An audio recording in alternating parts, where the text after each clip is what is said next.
It was a lot closer game than I remembered, by the way, them going undefeated that season. I forgot how dominant they were at the beginning, and then I did not recall that the Giants had done what they had done at the end of the season to the Patriots, who were being deemed the greatest team of all time that year. People were talking about it. Skip Bayless was in Man in the Arena last night 20 times. He was wrong every time.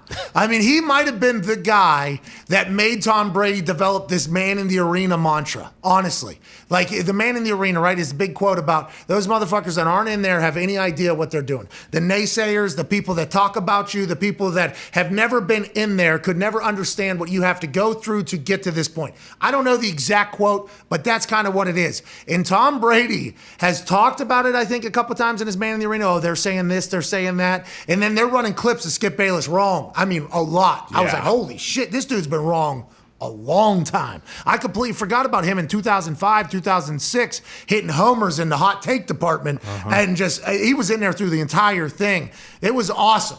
Skip goes back to 2005, 2006 when he was doing what he's doing now. Same exact thing. When did he start? Like, when did that become a thing where it was Skip and giving his take?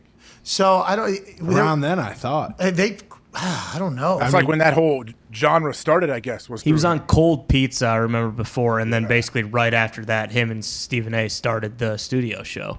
And there's a few other analysts who are going to take it on the shins going forward, especially after seeing like that was the first time, kind of. Wasn't Max wrong a few times? Kellerman is going to be on there, and also friend of the show, Trent Dilfer, is going to be on there a couple times. See, I thought about that while we were listening to Skip, right? While I was listening to Skip last night, it was like, oh, another one. Oh, and then even in the Super Bowl, by the way, against the Giants, Skip picked the Patriots. You know, so the entire time he was against the Patriots, they're dead. 2006, they were dead, by the way. Tom Brady was no longer Tom Brady. They were not dynastic. I mean, that conversation literally has been happening, I guess, since 2006. Yeah. 15 years later, by the way, he's leading the NFL in pass yards and touchdowns still. I mean, that is just something to think about. But as they continue to play his entire thing through there, I was like, oh, no, we're going to be in somebody's documentary. Oh, no, it's going to happen. We got to watch it. These are things we got to think about. Because when you are day-to-day, it's hard not to just live and die with every story that pops up. But man, listening to some of those takes from back in the day that are now in there, awesome. It is awesome. What does it show you? It shows you that it doesn't matter if you're wrong on any of your takes. Yeah, look at where Skip is now from where he was then. Well, I don't know. Also, like the narrative that like these guys don't care. hear this stuff. It's like, hey, guess what? Brady remembers everything that's fucking been said about him since he was at Michigan. Like, these guys don't forget this kind of shit when people go on somewhere and talk about them stinking or them being done. Like, they might not address it, but like they're never forgetting shit like that. It's a great, chip on the shoulder builder. Oh, is that right, fucking guy? Oh, okay. Oh, okay. Oh. But like anything, like any take, though, if it turns out to be correct, then yeah, you could come back and take a little victory lap if you want. But if you're wrong, they just move on and don't really talk about it. Yeah, that's the internet too, Yeah. A lot of misses just get scrolled by. You got to take a shot like you're going to be wrong, of course. Well, if you're a hot take taker, that's why I think, I don't know.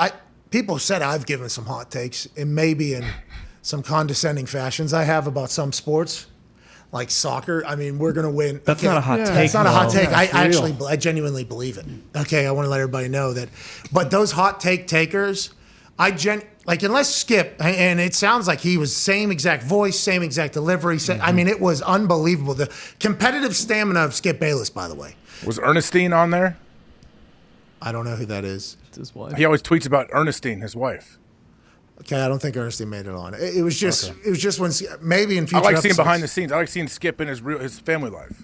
Yeah, I like seeing. He's got a sick collection of J's. I mean, Drip Bayless is next level. But it was the same. I mean, his competitive stamina to play the hits is unbelievable to me. Absolutely unbelievable. So I think he genuinely believes the stuff that he believes. I think his brain is naturally wired to be like, okay, we like as a body and as a whole just stuff that nobody else does. And that is a weapon, that is a talent, because the amount of shit that he has to eat from people, is unbelievable. He never changes, playing the same thing in that.